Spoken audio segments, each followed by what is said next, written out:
welcome all to another episode of Humans of HR. And I'm again in conversation with Mr. Chan Narayan. And in the last three episodes, we focused on employee engagement, and there are a lot of things that we spoke about, and we got amazing feedback. And today we have decided to tackle the bull by its horns. It's something that anybody who's associated with HR maybe is measured against, right? Impact of an HR. If that's the question that comes your way, then one question or one factor that's thrown on your face starts with an A, ends with an N, and we know what we're talking about. We're talking about attrition. Um, from my little experience, what I've always observed is it's a bull. I call it a bull because it's very unpredictable, because it's not consistent, and also the market has an influence on the percentage that you need to peg this number against. So a lot to understand. How do we retain? Why do people leave? Is there a trigger? How do we tackle this? How do we address this? Is what today's conversation is going to be about. So, Chief, first question coming your way. In your career as an HR professional, have you had a number in your mind? The number with which you're okay, anything above that, anything below that, okay. Or is it always case by case? Do you really see the value behind the resource? How does this whole thing play out? Okay, so that's a difficult question, Harish. But I must say, this in one of our previous conversations, when I was talking about organizing, for example, for getting people off to senior people off to an ashram to sort out their midlife crisis, you had said, "What will happen if they don't choose to come back?" And so my answer today to that question is, why do we want them to come back? I mean, if they are happy and people who are left behind are even happier, multiplicity of reasons, maybe that guy was not sorted out. And so, people are happy that good riddance. And it gives them a space to move up in life, in their careers. So jokes apart, I think we have to look at it both technically and from a cultural perspective. Um, I think the economic perspective is very important here. More than 100 years back, there was an economist called Ronald Coase who wrote a brilliant book called The Economics of the Firm. And by the way, that was one of Steve Jobs' favorite books. Most people do not know. In Economics of the Firm, he talks about what part of tasks does an organization choose to keep inside the organization, uh, which is done by people who are employees, vis-a-vis what parts of the task uh, the organization chooses to get done outside, make or buy decision. And what the logic was, and Ronald Coase won a Nobel Prize in economics for that, was that the contracting costs for certain things is very high if you are trying to get it done from the outside. And you may not have those specialists available easily when you want them at the cost that you need them. And so it makes more sense for an organization to hold these manpower resources within the organization. In the last decade or so, technology has decimated those contractual costs. Today, using technology, you can contract somebody to deliver something for you from anywhere in the world. And the contracting process is not that difficult. In fact, there are a lot of platforms that allow freelancers, consultants uh, to to put their profiles and availability out on the platform for others to contract work in. So that world has that ship has sailed. So the employment as was understood earlier, and I think Dr. Sumantra Ghoshal in his brilliant book, The Individualized Corporation, had outlined it really well. And this is an old book. It's about 20 years back, and where he talked about the unwritten or the underlying tacit. So it's only understood. It's a kind of an understanding. It's not written down Mhm. black and white. The social contract was between employers and employees was the employer was saying, if you do what you're told, then you will have a job for life. And we've seen that with our parents' generation, that they started in one company and they retired from that company. Um, the In the new economy, Dr. Ghoshal says that the underlying social contract has changed, and it has changed to, if you work for us, you will have employability. We'll get you to work on stuff that will ensure that you don't go, your skills are relevant to today's day and age, and you'll easily be able to find another job. And I think it's very apt, because even organizations are not kind of surviving and as long, and the rate of change is very. When I reflect back on the organizations that I have worked with in my career, they're no longer the same. Either the ownership has changed. In some cases, the organization had to wind up, dissolve, and so the external challenges and uncertainties have increased, and therefore so has the employment contract. So I think that's the basic factor we need to keep in mind.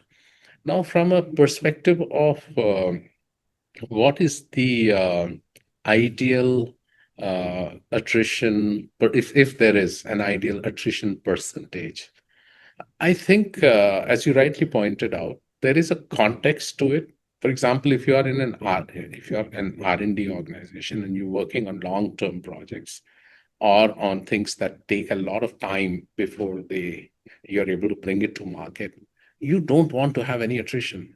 And however, if you're doing stuff that has enormous amount of replaceability, somebody else can come in and easily replace. There's no tacit knowledge that is involved. So tacit knowledge, I think one of the biggest experts is the Japanese called Nonaka, uh, is something which you cannot easily transmit or share or tell or give to somebody else. It cannot be captured either. Uh, I can give you an example that can essentially help you understand. As a mechanical engineer, one of the toughest things to do, I discovered on the shop floor, is to fit a bearing, any bearing, because the clearances are very small, and it takes a huge amount of hand-eye coordination, expertise, experience to be able to fit a bearing properly. And you can't teach that.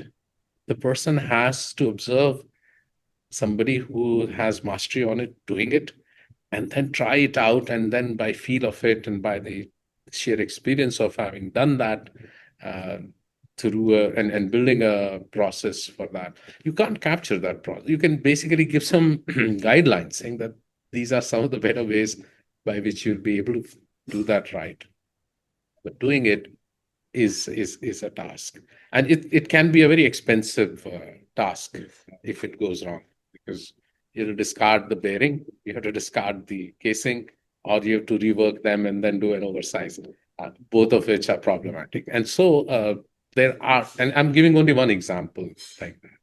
Now, any interaction, for example, with a customer, where you have a risk of losing their account, any interactions where I'm packing a parachute, anything that goes wrong creates a risk for the person using it. And so there are, most business processes typically are between 2 to 3 sigma. And so a reasonable number of errors can be handled. But increasingly, a lot of processes are requiring maybe 4 sigma or 5 sigma operations. So literally, you're not, you cannot tolerate uh, more than a single digit of error in a million operations. So I think uh, that becomes a constraint in terms of who you're going to hold and who is replaceable, who is not replaceable. So organizations are very happy with people who are replaceable, and they have a lot of challenges. And when you talk about attrition, you're not so much bothered about somebody who can be easily replaced. You're only bothered about people who, when they walk away, things are no longer the same, and the organization takes a hit. So I think there are businesses where there is a lot of replaceability. There are businesses which have components. So, for example, when I was working in media, there was this concept of front of camera and back of camera. People would not notice back of camera. It's the personality that you built up, whether it is the anchor or the expert, who people are used to listening to, and they've built a kind of a virtual relationship with them.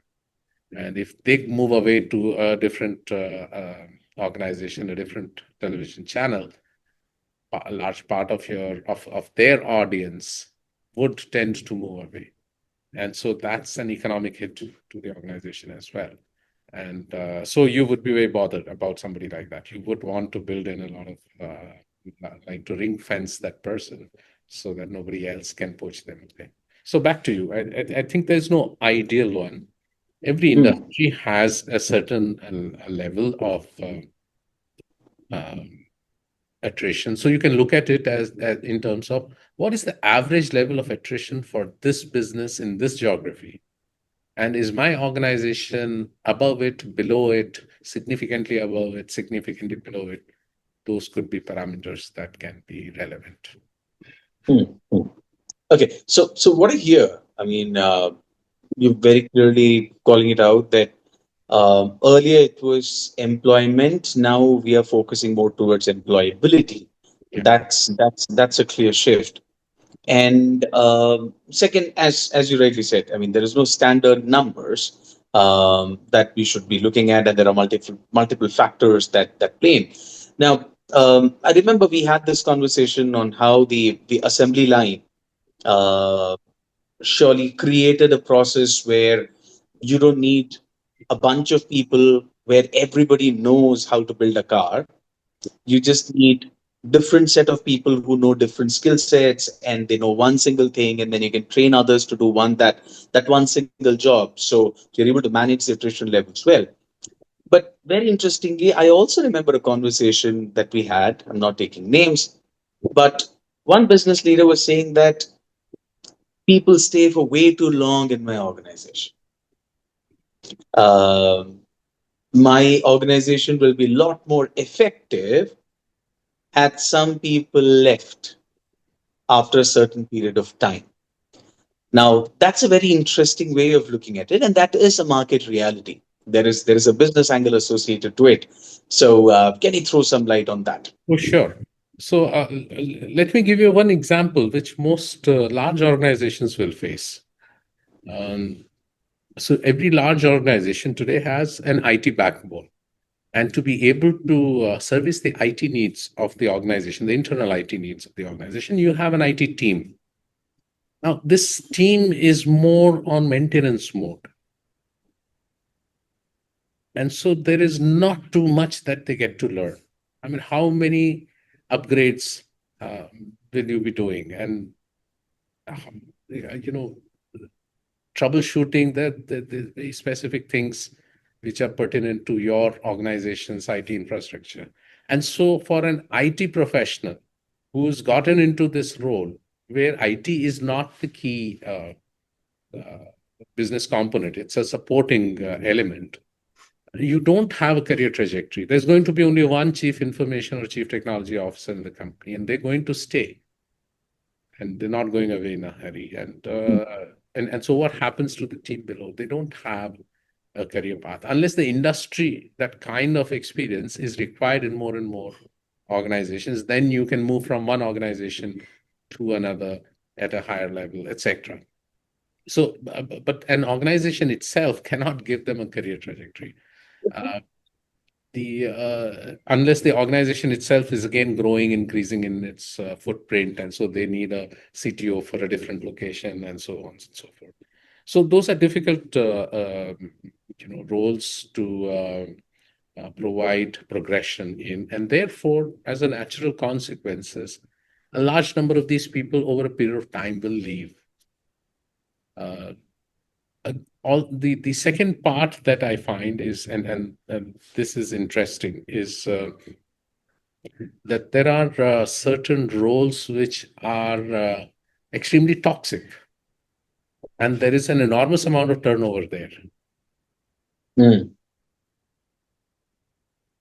The example that I can give in the early days of the call centers in India, one of the key reasons why a lot of the migration to India happened was because the typical call center workforce in a developed country was here today and gone tomorrow. These were not considered as good jobs in the developed world, and these were stopgap arrangements for somebody who's struggling to.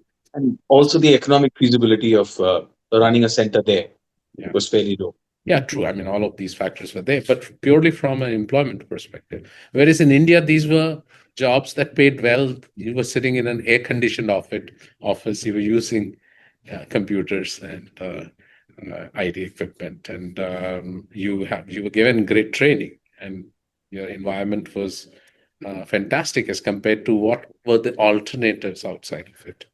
And so people stayed, and they took these up. And to the credit of some of the organizations, they also built some career progression and a lot of training. And so a lot of people were able to come up from the agent level to a process developer level to a deputy manager level and so on. And so and because that industry was growing, and you had your career movement up was faster. And so I think it depends on what are the economics, what are the prospects for the or kind of business you're part of, the organization is a part of. It depends on what kind of a role is it. Uh, Today, of course, even in our country, people are finding the call center jobs to be quite stressful and quite transactional, and so not too many people want to take that up. And also, from a social perspective, it has started being looked down upon. Mm. And one example that I can give in terms of roles that were looked down upon 15, 20 years back, and today they attract some of the better talent, some of the best talent, is in business development. So I remember 25, 30 years back in East India, you said you were in sales, they said, oh, Bechi Babu. And so that was the kind of so it's like, you're the guy who comes in the Calcutta local train and sings a song and does a dance and then attracts your attention by trying to sell you something. Yeah. So that was the concept. But today, if you look at roles, whether it is in IT, whether it is in marketing, a lot of sales roles get paid the most, and they attract some of the most talented people today. So that part has changed. And if you are in those less socially desirable roles, then you tend to kind of want to move out. I think these analyst roles today are under a similar threat. I see the huge number of people who get into an analyst role from campus, and then within the first 3 months, they convince themselves that they should do an MBA to change their life. And so you see enormous number of people choosing to do an MBA across the board. And they come mostly from these huge organizations where all that the poor analyst does every day is sit in front of screen and manipulate stuff on the screen. I wonder if there's anybody designing the roles at all, I mean, you're supposed to design a role, right? It needs to have at least these five elements that we talked earlier: task variety, task variability, the job characteristic model, significance, autonomy, and feedback. But it seems to me that most organizations just take one chunk of it and say somebody has got to do this, and to hell with what happens to that person psychologically, and what impact the work has on this person's physiology, psychology. Nobody's bothered. So I think that also creates some attrition, because the person says, I don't know what I've gotten into, and there has to be more to life than this. Then they move. And then the only criteria that holds back the person is the financial dependence on the job.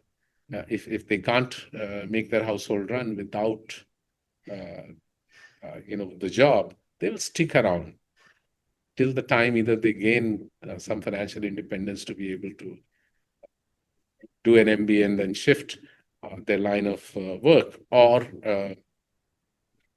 they will continue till they're able to find another job which pays well, and hopefully it is a little better in terms of the job content, the role content. Back to you. These are some thoughts. Yeah, bringing you back to the scenario that I was talking about, of people talking about, a leader talking about, I wish a chunk of the team that I have had quit. Mm. They've overstayed, according to what they consider, right? Looking at the economics, that is a reality. And how does that play out? Was the question. So I think one thing is a fact that if an organization is static, it's not growing very fast, and therefore not throwing up internal opportunities. In very quick order, you can very easily say at least 10% of the people are redundant. They're not contributing any value. And I guess that is what this person is saying. But if the organization is on a growth trajectory, then actually they're struggling to find people from outside to fill in the gap, because people inside either are not ready to be able to step into those roles, they don't have the experience and the wherewithal, and the organization can't take a risk, and therefore they have to hire this talent from the outside, or that they failed to build the capability. They do not have mechanisms to build capability internally, so that, and anticipate what's going to be needed in the future, so that you can get some of your best people to be ready for taking on those roles and responsibilities. So I think when the growth is slightly stagnant, this tends to happen. You're saying, on the contrary, if the organization is growing, then you need and you want a very reliable and known. You would much rather have a team that has worked well in the past to continue working together.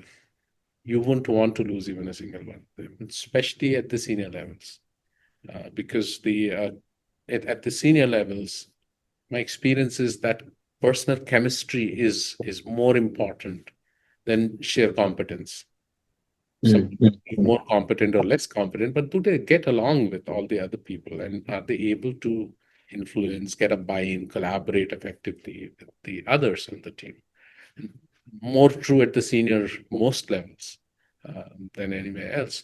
And so having a team at the top that kind of is able to work very well with each other is a gift. It's a blessing. I've seen different management styles. Uh, what I've is your volume okay? Can you just be a little louder, or Sure, maybe a I little think maybe I should yeah, be a little nearer the microphone. yeah. So I can talk about the distinct styles that I've noticed. What I find is that American managers will trust you to begin with, and they will take you for your word until something happens that kind Goes of against the grain. wrong. Yeah. And when that happens, then they will kind of become very kind of micromanagers, and they will want to know all details of every 5 minutes that you're going to be spending today at work. Whereas the Indian style of managing, especially at the senior levels, is a little different. You are kind of very skeptical, and it's only over a period of time that you build the trust. And once you build the trust, you would not kind of uh, you will want them to stay. You will not want to take a risk with somebody else for obvious reasons, because a new person comes in and Correct. takes a lot of time for the trust to build. And yeah, so I think on the other hand, I'm also wondering that we typically, whatever I've said is true of the private sector in India. What about the government sector? I mean, people are paying money under the table to get into a government job, and Ah, ostensibly the compensation is limited or maybe unlimited if you look at uh, the kind of recoveries that in hundreds of crores that are made from a sub inspector, from a IS officer, thousands of crores. So there is something going on there which is not explainable. correct. Now, the next question that I want to throw at you is when we look at the attrition percentage of an organization, who do you think could have played a larger role? Um, the organization, the leadership, the role, or the manager? So I think there's the saying that people don't leave the job as much as they leave the manager, and to a large extent that is true. What is the experience that they have um, with their manager, and is perhaps the biggest factor. But and so is compensation, but not in the way that we typically think about it.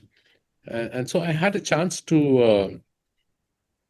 So since you asked about attrition percentages, so I can give a specific example. So there's this large multinational that 23, 29 business units. I was handling the HR and training for one of these business units, and the this business unit, the people were the least paid in terms of, and of course because the kind of work that they were doing as compared to all the other business units. And so, and a competitor opened their business right next door and was hiring away all the eligible folks from our organization at literally double the compensation. And yet, the of all these 29 business units, my business unit had the lowest attrition rate at 8.5%, where the average attrition rate was 40% for that site. And the highest attrition rate was about 70%. And so there were a lot of unique things that one we were doing. And I had a chance to publish this as a paper in the National HRD Network, Delhi.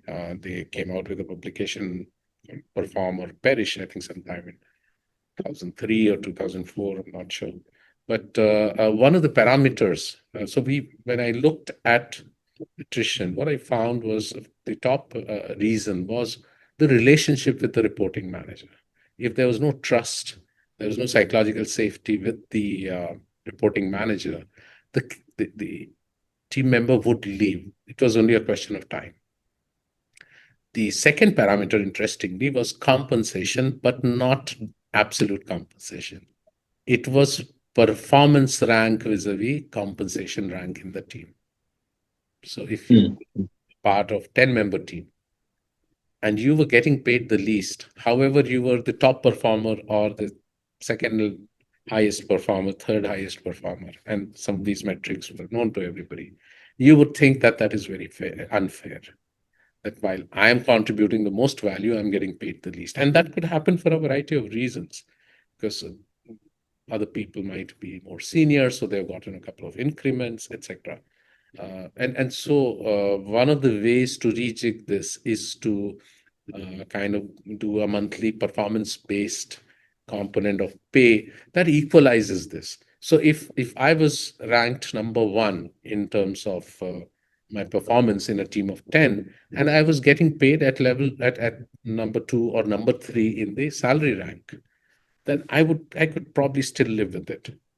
I could still justify it to myself, saying that yeah, there are other people who bring other things apart from just the performance, because they handle additional responsibilities as a team leader or something like that.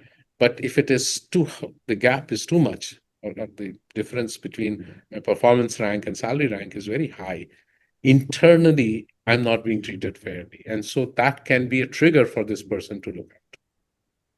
And if somebody looks out, it's a question of time.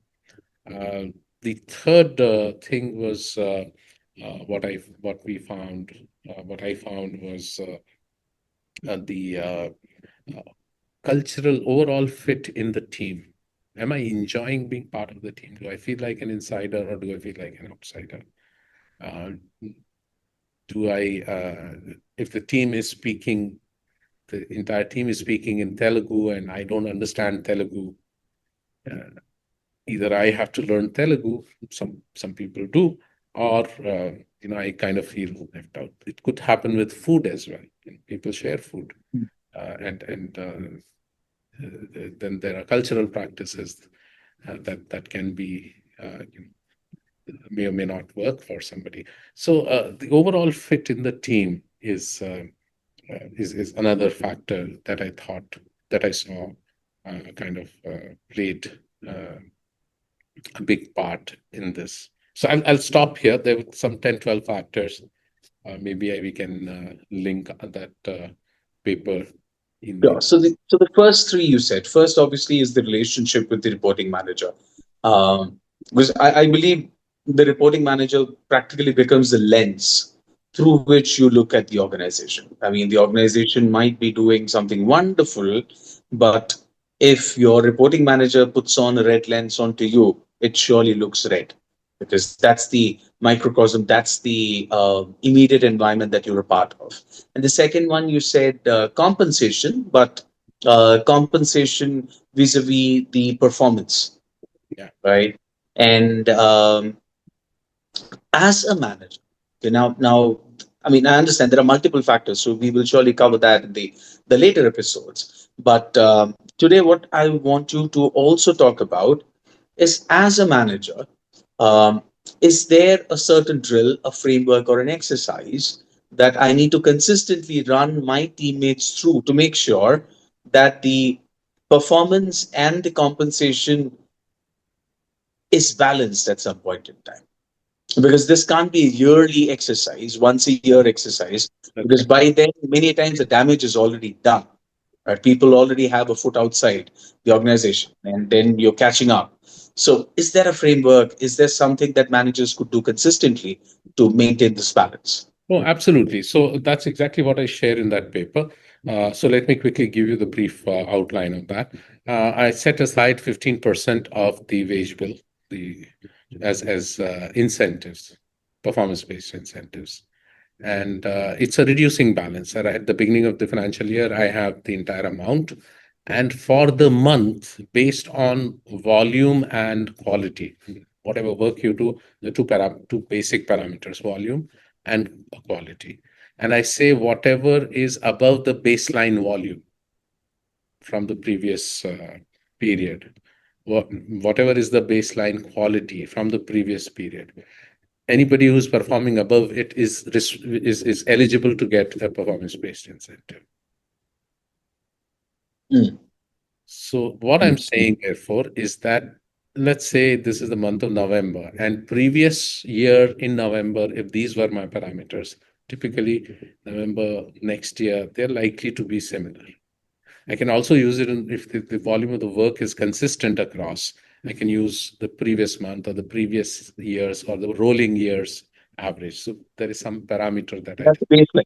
which is fair. And therefore, if the volumes go up, everybody does more work, and therefore they're eligible to make a bonus or make a performance-based incentive. If the volume is less, I can focus on quality, and anybody who does more quality is eligible for a performance-based pay. And I can kind of make it as a step function. I say for volume X to Y, this is the amount that I will pay per month for the month. It is Y to Z, which is higher, I will double the amount, etc. And my idea is to get people to make more money. And whatever is the incentive that I've paid out this month, the balance is still available for the rest of the period subsequently. And I don't mind topping that up later, because if people are consistently giving me more volume and more quality than Why not? they'd Mhm. signed up for. Obviously, I'm doing well as an organization. I have a lot of work, and so I can afford to pay more. I'd much rather pay to them than lose them and then train somebody else. I mean, there's a cost, replacement cost, and if that doesn't work for me, I might as well pay this money upfront to them.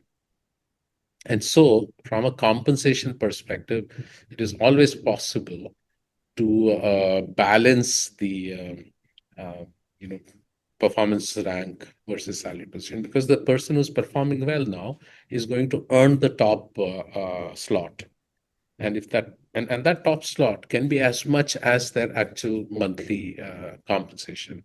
And so if you're making 2x, why are you bothered that your actual salary is only x? you you're Mhm. looking at the absolute number then, and you're looking at where it takes you. And it's fair. The person, anybody else who delivers the same has the ability to also make more money. So I think one needs to really look at the and analyze the quantum of work. How do you kind of project this month? What is the kind of work that you'll get? And how will you and what's that value, and what part of that value I'm giving away. So it is a Very interesting. complete business case. There's no goodness of heart that is coming. There's no you're not trying to do social justice here. I mean, in the process, you make a business case, and you also take consideration of doing the social justice, where it is only fair that somebody who's delivering much more value also gets paid reasonably well. And it's dependent on that performance. Tomorrow, the performance is not there, then the organization is not bound to pay as much. So what I very clearly Third see as part, a pattern sorry, the is part in this, the advantage that you have, the typical incentive systems that organizations have end up with the same people, maybe two or three people who will always make the most incentive, and everybody else won't. And my point is that if you want to really motivate people, uh, your incentive should touch at least 50%, if not more, of the people every month. Then they're real incentives. And over a period of a year, let's say there is a month in which there is a lot of volume, which means that everybody will do more work as compared to the comparison period. And therefore, 100% of the people will become eligible to be paid an incentive, even if it is a small amount. And so that does affect and impact everybody's compensation. So, whereas if you're only giving it to the top 3, 5, 10%, other people are out of it. They don't even consider it as a option, as a kind of they, they they feel that they're out of that game anyway, so it doesn't matter to them.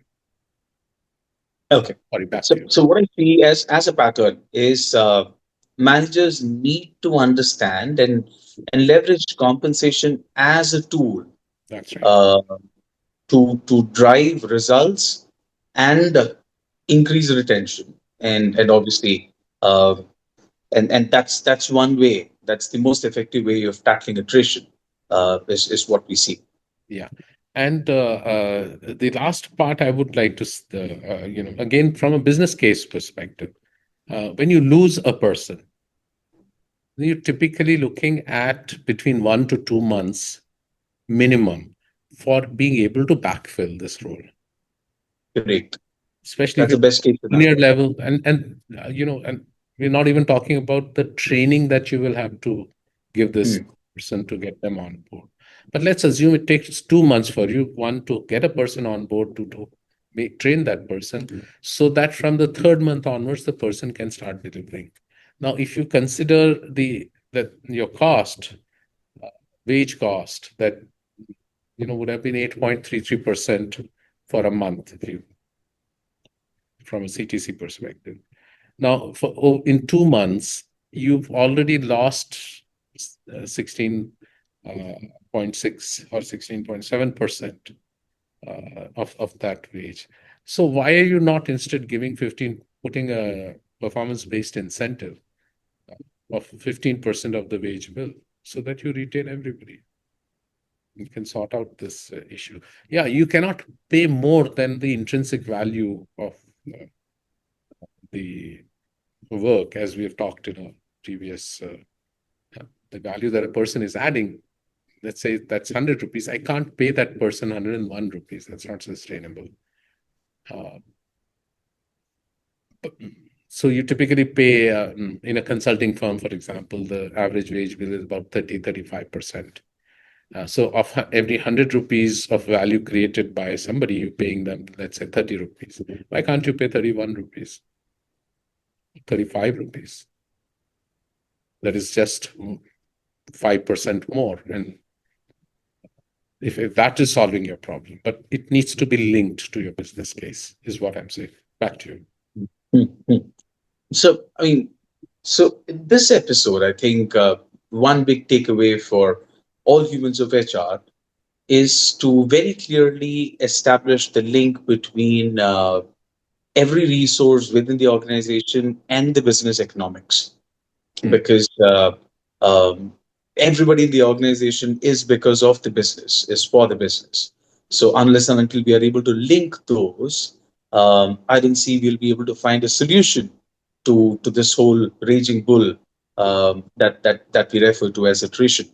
So it has to be linked with business, and in terms of numbers, in terms of clear numbers, we see that 2 months is the replacement time that we're looking at, and that's the best case scenario. And usually, more often than not, it's more than that.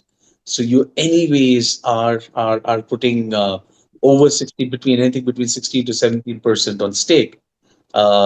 If a percentage of that can solve the problem, is one perspective that the HR personnel, HR leader needs to consider along with the reporting manager. So I think we'll pause on that note for this episode, and I'm pretty sure we will have another episode on tackling attrition, looking at the some of the points that you said we surely want to talk about. So, to all the people who have tuned in for this episode, do write in your thoughts in the comment section so that we are able to pick something from there into the next episode as well. So, till then, please do share, like, and subscribe so that we are able to reach as many people as possible. And thank you once again, Chief, for a very insightful conversation. Looking forward to the next one where we cover a little more about this animal that all of us want to tackle. Attrition is a challenge, and we will also come with frameworks which will help people assess this better. Your final lines. No, I think some amount of attrition is always good, um, depending on what kind of attrition. Uh, Hmm. I think one cannot be too technical about attrition. I think if there are people who are critical to your business, you have to figure out strategies to be able to help them choose to stay with you. And we should talk about some of those options, stock options, for example. And yeah, the challenge that we face today is that the maturity level of the managers, given that in the last 15 years, people with hardly any experience, whether life experience and life experience is important, patience and how do you use language, how do you respond rather than react. All of these things. The British management system needed you to spend 20 years before you became a manager. They would have liked it if you were already married and had raised two teenagers. And then you would have some patience and you would have some understanding. Um, we don't have that now, and not that, that our circumstances have changed, but that doesn't take away from the fact that managers have to be much significantly better. It's not that if you have a manager who joined 6 months ahead of you, and by virtue of that, they're veterans and they're your managers, and there's hardly any difference between where you are in your evolution and as a professional, as a manager, as a leader, and where your boss is, you're going to have challenges. And I think that's the significant issue that most organizations, especially the new economy organizations, face today. The managers are underprepared to be able to manage a team. And that can cause a significant impact on attrition. Fair enough. So I think we will discuss more about this in the next one, and I'm pretty sure there is also the ring fencing that maybe we will touch upon Yeah. in helping humans of HR manage attrition. So till then, thank you so much for joining us, and looking forward to connecting with all of you the next episode in Humans of HR. Thank you. Take care. Bye.